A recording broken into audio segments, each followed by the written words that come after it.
भर्तृहरि वैराग्य शतक भाग 15।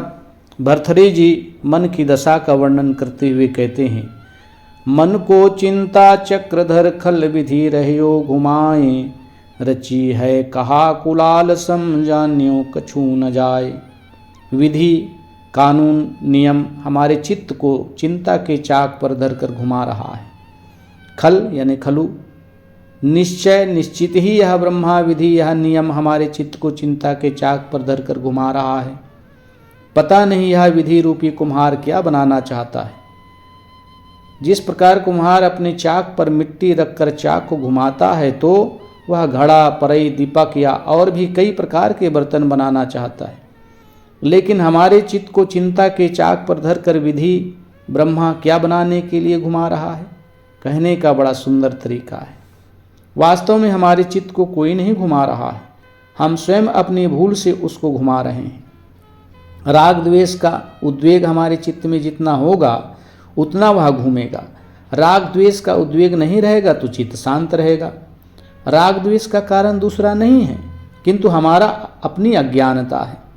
इसमें उलझना हमारी कमजोरी है। इसके निमित्त तो सदा रहेंगे। दुनिया में ऐसा कहने वाले और बर्ताव करने वाले भी सदा रहेंगे। किसी ने कुछ कह दिया या बर्ताव कर दिया तो उससे हम राग द्वेष करते हैं, उलझते हैं। यह हमारी अपनी कमजोरी है। जो हमारे मन के अनुकूल ना पड़े ऐसी घटनाएं होती ही रहेंगी। इन घटनाओं और बर्तावों में हम उद्वेगित ना हों। उद्वेगित होते हैं तो हमारा चित्त चाक की भांति घूमेगा और हम दुखी होंगे। वस्तुतः चित्त को हम घुमाते हैं, कोई दूसरा विधि या ब्रह्मा नहीं घुमाता है। इसलिए इसे शांत भी हम ही कर सकते हैं। वस्तुतः हमारे चित्त को हमारे राग द्वेष का विधान ही घुमा रहा है। इसे हमें ही शांत करना है। पुनः भर्तृहरि जी कहते हैं, नाहिन शिव अरु विष्णु में सूझे अंतर मोय, तद्यपि चंद्रशेखर लखत प्रीति अधिक कछु होय। मुझे शिव और विष्णु में कुछ अंतर दिखाई नहीं देता है, फिर भी चंद्रशेखर पर जब मेरा ध्यान जाता है तब प्रेम कुछ अधिक हो जाता है। चोटी पर अर्धचंद्र धारण करने वाले शिव को चंद्रशेखर कहते हैं। भर्तृहरि जी शैव थे, शिव के उपासक थे। वे कहते हैं कि शिव और विष्णु में मुझे कुछ अंतर दिखाई नहीं देता है, लेकिन शिव जी के प्रति अधिक लगाव है। यह मनुष्य का अपना स्वभाव होता है कि वह अपने इष्ट को सर्वोपरि मानता है। वैसे शिव और विष्णु हुए हैं या नहीं इसे छोड़ दीजिए। वेदों में शिव का अर्थ मंगलमय और विष्णु का अर्थ सब में प्रविष्ट किया गया है। प्रकृति के नियम संसार के सारे प्रपंच दृश्य में प्रविष्ट हैं। उन्हीं नियमों के द्वारा सभी संचालित हैं, सभी में गति है। प्रकृति का नियम सब में प्रविष्ट है, इसीलिए वही आदि दैविक विष्णु है। और सभी प्राणियों के अंदर आत्मा प्रविष्ट है, तभी शरीर संचालित हो रहा है। इसलिए आत्मा ही आध्यात्मिक विष्णु है। प्राणियों की समष्टि विराट स्वरूप विष्णु है, क्योंकि इसी से देश समाज चलता है।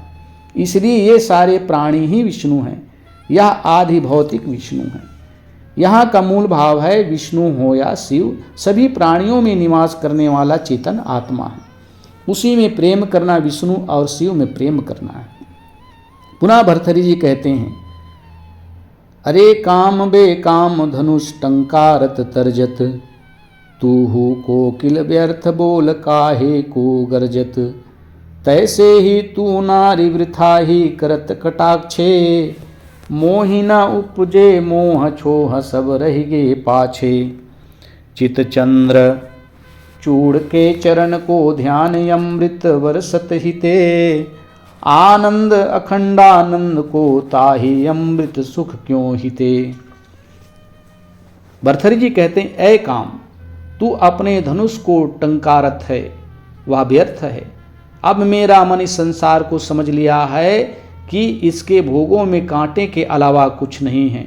और ए कोयल, तू भी व्यर्थ में बोल बोल कर श्रम उठा रही है। अब मेरी कूक से मेरे मन में काम उद्दीपन नहीं हो सकता। इसी प्रकार ऐ स्त्री, तू व्यर्थ में कटाक्ष मत कर। अब तेरे नयन बाण मुझे कुछ नहीं लगते हैं। यह टट्टी पेशाब से भरी काया है, इसमें क्या रखा है। अब मेरे मन में मोह नहीं उत्पन्न हो सकता। मेरे मन के मोह सब बीत गए हैं, सब नष्ट हो गए हैं। अब तो चंद्रचूड़ के चरणों में ध्यान लगाकर मस्त हूँ। मेरे मन में अमृत की वर्षा हो रही है। अब मेरे मन में सदैव अखंडानंद है। अब विषय सुख तुच्छ हो गए हैं। पुनः भर्तृहरि जी कहते हैं, कंतायरु कोपीन फटी पुनि महापुरानी, बिना याचना भीख नींद मरघट मन मानी। रह जग सो निश्चिंत फिरे जित ही मन आवे, राखे चित्त को शांति अनुचित कबहु न भासै। जो रहे लीन यस ब्रह्म में सोवत यरु जागत यदा, है राज तुक्ष तिहु भुवन को ऐसो पुरुषन को सदा। गुदड़ी और लंगोटी फटी हो और बहुत पुरानी हो तो कोई बात नहीं है, बिना मांगे भोजन मिल जाए और संसार में इच्छानुसार नींद ले लें। जगत से निश्चिंत रहें और जिधर मन हो उधर घूमें, किंतु चित्त को शांत रखें, कभी भी अनुचित ना बोलें। इस प्रकार जो रात दिन ब्रह्म में आत्मा में निज स्वरूप में लीन रहता है, उसको तीनों लोकों का राज्य तुच्छ लगता है। कुल मिलाकर साधक अपने आत्मा रूप में लीन रहे, उसी में निश्चिंता है। अति चंचल ये भोग जगत हूँ चंचल तैसो, त्यों क्यों भटकत मूढ़ जीव अज्ञानी जैसो। आशा फांसी काट चित तू निर्मल होए रहे, साधन साधि समाधि परम निज पद को होए रहे। करी रे प्रीति मेरे वचन दूरी रे, तू यह और को छिन यहे यहे दिन हूँ भलो निज राखे कछु भोर को। भर्तृहरि जी कहते हैं, संसार के सारे भोग क्षणिक हैं, आज हैं और कल नहीं। सारा संसार ऐसे क्षणिक है। अरे मूढ़ मन, तू अज्ञानी बनकर इनके पीछे क्यों भटकता है? तुझे यहाँ क्या मिलेगा? इन्हीं संसारिक चीज़ों के लिए ही तो तू रात दिन राग द्वेष करता है, अनीति करता है, पाप करता है, निंदा ईर्ष्या में पड़ा रहता है, मन को मलिन करता है। इन भोगों की आशा की फांसी काट और निर्मल हो जा। साधना कर, समाधि में डूब और नीच पद में स्थित हो। मेरे वचन पर विश्वास कर और संसार से भाग जा।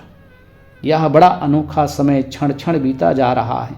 अपने कल्याण को कल के लिए मत छोड़, आज ही कर ले। योगी जग बिसराय जाय, गिरि गुहा बसत हैं। करत ज्योति को ध्यान मगन आंसू बरसत हैं। खग कुल बैठत अंक पियत निशंक नयन जल। धनी धनी हैं वे धीर धरियो जिनिया समाधि बल। हम सेवत बारी बाग सर सरिता वापी कूप तट। खोवत हैं यो ही आयु को भय निपटही नीरघट। भर्तृहरि जी कहते हैं, योगी जन जगत को भूलकर पर्वत की गुफा में जाकर बसते हैं। वे ज्योति का ध्यान करते हैं और मगन होकर आंसू बरसाते हैं। पक्षी निर्भय होकर गोद में बैठते हैं और आंसू को झरने का पानी समझकर पीते हैं। वे धन्य हैं जो इस प्रकार समाधि धारण किए।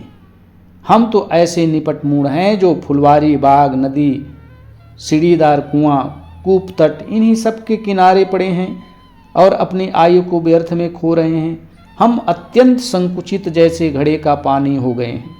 इन सब बातों में अतिशयोक्तियाँ हैं, लेकिन अतिशयोक्तियों के बीच में साधक को वैराग्य की निश्चिंतता और समाधि की प्रेरणा लेनी चाहिए। पुनः भर्तृहरि जी कहते हैं, ग्रस्यो जन्म को मृत्यु जरा यौवन को ग्रास्यो। ग्रस्बे को संतोष लोभ या प्रगट प्रकाश्यो। तैसे ही समदृष्टि ग्रसित बनिता विलासवर। मत सरगुण ग्रसिलेत ग्रसत वन को भुजंगवर। नृप ग्रसित किए इन दुर्जनन कियो चपलता धन ग्रसित। कछुहु ना देखो बिन ग्रसित याहिते चित यति ग्रसित। भर्तृहरि जी कहते हैं, जन्म को मृत्यु ने ग्रस लिया है, जवानी को बुढ़ापा ने घेर लिया है, संतोष को लोभ ने घेर लिया है। इसीलिए लोभी आदमी को संतोष कभी नहीं होता है। इसी प्रकार स्त्री के प्रति विलासी भावना ने हमारी समता दृष्टि को नष्ट कर दिया है। सारे सद्गुणों को ईर्षा ने ग्रस लिया है। सद्गुणियों को देखकर ईर्षालु लोग जलते हैं। पर्वत और वनों को सांप ने ग्रस लिया है। राजाओं को इन दुष्टों ने ग्रस लिया है। दुर्जन लोग राजाओं के आसपास लगे रहते हैं। आजकल उन्हें चमचे कहते हैं। राजनेताओं के चमचे होते हैं। धन को चंचलता ने ग्रस लिया है। धन का कुछ विश्वास नहीं। भर्तृहरि जी कहते हैं, मैंने ऐसी कोई वस्तु नहीं देखी जो विरोधी पक्ष से बिना ग्रसित हो, इसलिए इन सब को देखकर मेरा चित्त बहुत त्रसित है। इस संसार में किस चीज की आशा की जाए, इसलिए वैराग्य ही सुखद हैं, आनंद प्रिय हैं। रोग वियोग विपत्ति बहु देह आयु आधीन, निडर विधाता जग रच्यो महा अथिरतालीन। सहयोग गर्भ दुख जन्म दुख यौवन त्रियावियोग, वृद्ध भय सबहीन तज्यो जगत किंधो यह रोग। शरीर में रोग लगते हैं और अनुकूल व्यक्तियों वस्तुओं का वियोग होता है। अनेक प्रकार की विपत्तियां आती है। हमारा शरीर आयु के अधीन है जो निरंतर समाप्त हो रहा है। निश्चित है विधाता ने जगत को निर्भय और उच्च श्रृंखला होकर रचा है। कुछ नहीं सोचा और ऐसा बना डाला जो अत्यंत क्षणिक है।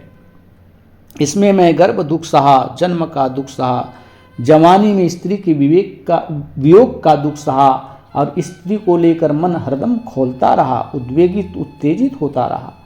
बुढ़ापा आते ही सबने छोड़ दिया, पत्नी भी नहीं पूछती है। लगता है जगत में आना रोग और दुखों को निमंत्रित करना है, इसलिए यह जगत है अथवा रोग है। 27 वर्ष की आयु रात में बीतत आधे, ताके आधे आध वृद्ध बालकपन साधे। रहे यहे दिन आधि व्याधि गृह काज समोये, नाना विधि बकवाद करत सबहीन दिन को खोए। जल की तरंग बुध बुध सदृश देह खेह होए जात है, सुख कहाँ कहो इन नरन को जासो फुलगात है।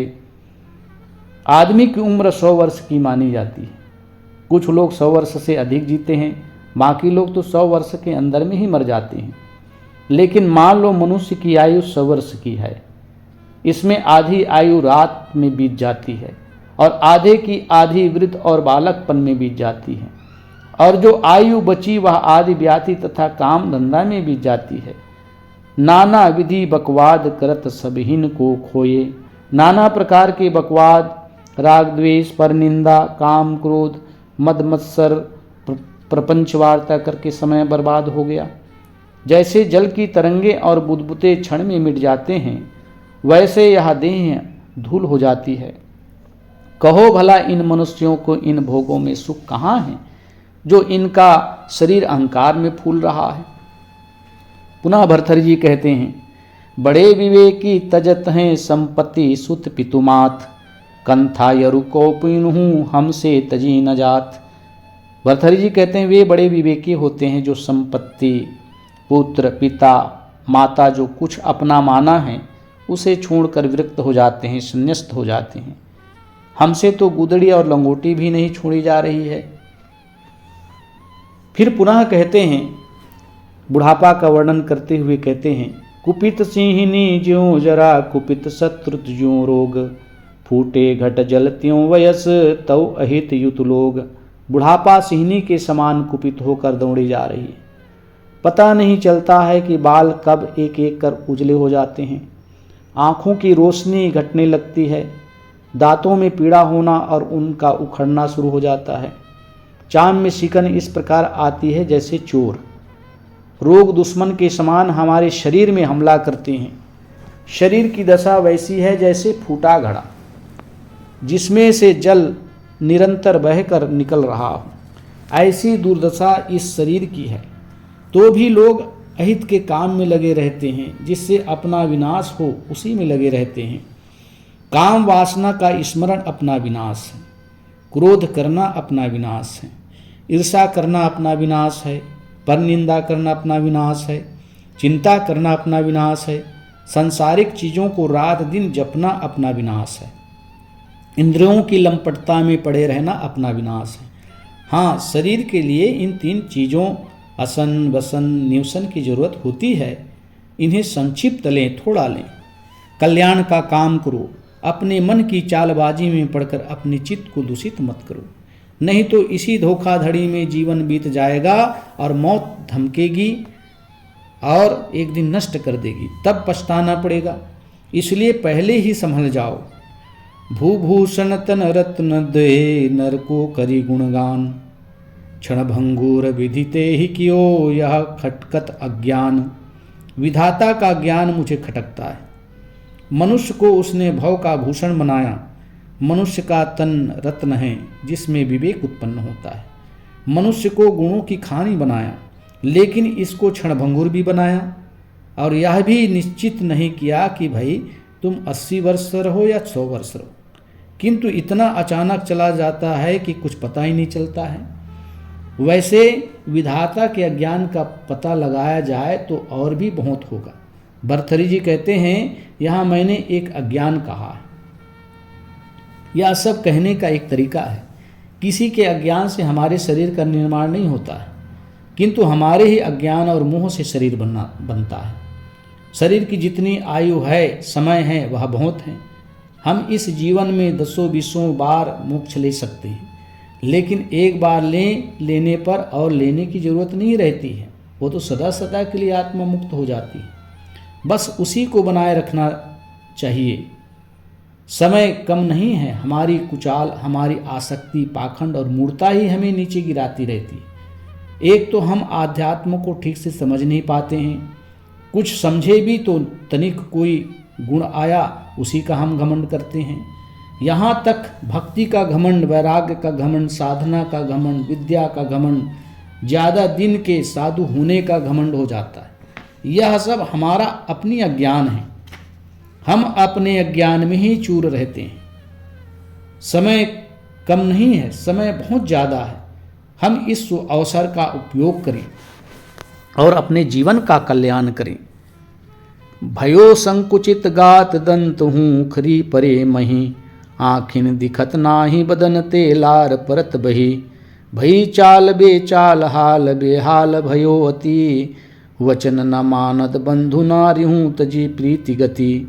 का यह कष्ट महादे वृद्धापन कछु मुख सो नहीं कह सकत, निज पुत्र अनादर कर कहत या बूढ़ा यूं ही बकत। भर्तृहरि जी वृद्धावस्था का बड़ा सुंदर वर्णन करते हुए कहते हैं कि शरीर वृद्धावस्था में संकुचित हो जाता है, सिकन से भर जाता है, मुख के दांत उखड़कर जमीन पर चले जाते हैं, आँखों से कम दिखाई देता है, मुख से लार टपक पड़ती है, चाल बेचाल हो गई है, पैर इधर रखो तो उधर चले जाते हैं। अब मेरा हाल बेहाल हो गया, शरीर से कोई काम सधता नहीं है, यहाँ तक भोजन भी नहीं पचता है। भाई लोग बात नहीं मानते हैं, पत्नी ने भी प्रेम की गति छोड़ दी है, अब पूछती भी नहीं है कि कैसी हालत है। इस प्रकार बुढ़ापा ने यह महाकष्ट दिया है। अब मुख से कुछ नहीं कह सकता, बस बिस्तर पर पड़ा रहता हूँ। यदि कुछ कहूँ तो उल्टा होता है। मेरा पुत्र उठकर मित्रों से कहता है कि आ बूढ़ा यूं ही बकता रहता है, इसकी बुद्धि खराब हो गई है, इसकी बुद्धि सिठिया गया है। इस प्रकार पुत्र मेरा अनादर करता है। अहो कैसा समय आ जाता है। छिन में बालक रोत होत छिन ही में यौवन, छिन ही में धनवंत होत छिन ही में निर्धन, होत छिनक में वृद्ध देह जर जरता पावत, नट जो पलटत अंग स्वांग नित नए दिखावत। यह जीवनाच नाना रचत निचल्यो रहत न एकदम, करके कनात संसार की कौतुक निरखत रहत यम। भर्तृहरि जी महाराज वृद्धा की दयनीय दशा का वर्णन करने के बाद शरीर संसार की क्षण क्षण परिवर्तनशीलता पर दृष्टिपात करते हुए कहते हैं कि क्षण ही में बालक माता के गर्भ से रोता हुआ पैदा होता है, क्षण ही में देखते देखते जवान हो जाता है, क्षण ही में धनार्जन कर धनवान हो जाता है और क्षण ही में निर्धन हो जाता है, क्षण ही में वृद्ध और जर्जर हो जाता है। देखते देखते शरीर का कितना परिवर्तन होता है। जैसे नट अपना स्वांग बदलता है और नए नए रूप दिखाता है, ऐसे ही यह जीव नाना नाच रचता है, अनेक अवस्था रूपी चेहरे बदलता है। निचलियो रहत न एकदम एक सांस एक क्षण भी यह निश्चल स्थिर शांत नहीं रहता है। करके कनात संसार की कौतुक निरखत रहत यम। मौत संसार की कनात कर पर्दा डालकर उसके अंदर से देखती रहती है कि यह जीव अभी नाच रहा है और यह समझ नहीं रहा है कि मेरे मुख में आने वाला है, और इतरा रहा है, अहंकार कर रहा है। मौत पर्दे की आड़ से मुस्कुराती है वह समझती है कि इस मूर्ख को पता नहीं कि इसे मैं जल्दी इस दुनिया से उठाने वाली हूँ। फिर पुनः भर्तृहरि जी कहते हैं, सर्प सुमन को हार उग्र बहेरी अरु सज्जन, कंचन मणि अरु लोह कुसुम सैया अरु पाहन, तृण अरु तरुणी नारी सबन पर एक दृष्टि चित, कहूँ राग नहीं रोष द्वेष कतहूँ ना कहूँ हित, होए हैं कब मेरी याद सा गंगा के तट तप जपत, रस भीने दुर्लभ दिवस ये बीतेंगे शिव शिव रटत। मेरे गले में किसी ने सांप डाल दिया हो या फूलों के हार डाल दिया हो, उग्र वैरी हो या सज्जन हो, सोना हो या मणि हो, लोहा हो, फूलों की सैया हो और पत्थर हो, तृण हो या तरुणी स्त्री हो, सब पर मेरी एक दृष्टि हो। ना कहीं राग होगा, ना ही कहीं द्वेष होगा, ना रोष होगा, ना मोह होगा। ऐसी मेरी दशा कब आएगी कि गंगा के किनारे जप तप करते हुए आत्मज्ञान में लीन रहूँगा। हमारे ऐसे दुर्लभ दिन कब आएंगे जब मधुर रस भीने शिव शिव जपते बीतेंगे। भर्तृहरि जी शिव उपासक थे। जैसे शिव का अर्थ है कल्याण स्वरूप। जो बैल पर बैठता हो, जिसके सिर पर जटा हो, अर्धचंद्र धारण करता हो, सिर पर गंगा लहरी हो और साथ में पत्नी रखता हो, जिसका पुत्र गणेश हो और शरीर में सांप लपेटे हो, ऐसे शिव की कल्पना पुराण में की गई है। वेद में रुद्र देवता है जो तूफान का देवता है, उसी के बाद शिव की कल्पना हुई। शिव तो वास्तव में कल्याण स्वरूप हैं, जो निर्मल हो गया है वह शिव है। इसीलिए मांडुक्य उपनिषद में जब प्रपंच का उपशमन हो गया, चित्त शांत हो गया, तब शिवत्व का उद्घाटन हुआ। यही चौथी अवस्था है। पहली जागृत अवस्था, दूसरी स्वप्न, तीसरी सुषुप्ति और चौथी शिवत्व की उपाधि। जब यह मन निर्मल हो जाता है, मन पवित्र हो जाता है, तो शिवत्व का उद्घाटन होता है। जैसे किसी आदमी से मिलने के लिए जहाँ वह काम करता है वहाँ जाना पड़ता है, जहाँ वह रहता है काम करता है वहीं मिल सकता है। जागृत अवस्था में जीव रहता है, स्वप्न सुषुप्ति में भी रहता है और समाधि में रहता है। इन चारों को पहचानने के लिए जो है मांडुक्य उपनिषद में बताया गया है कि यहाँ अंतिम बात बताई गई है। तो इस प्रकार से जो शिवत्व का उद्घाटन होता है वह शुद्ध स्वरूप आत्मा ही है। भर्तृहरि जी कहते हैं, इस शिव स्वरूप में, आत्म स्वरूप में मैं कब स्थित होऊंगा। मेरे मन में राग नहीं होगा, द्वेष नहीं होगा, मेरा चित्त समता को प्राप्त कर आत्मलीन हो जाएगा। ऐसा दुर्लभ दिन, ऐसा सौभाग्य का समय मेरा कब आएगा।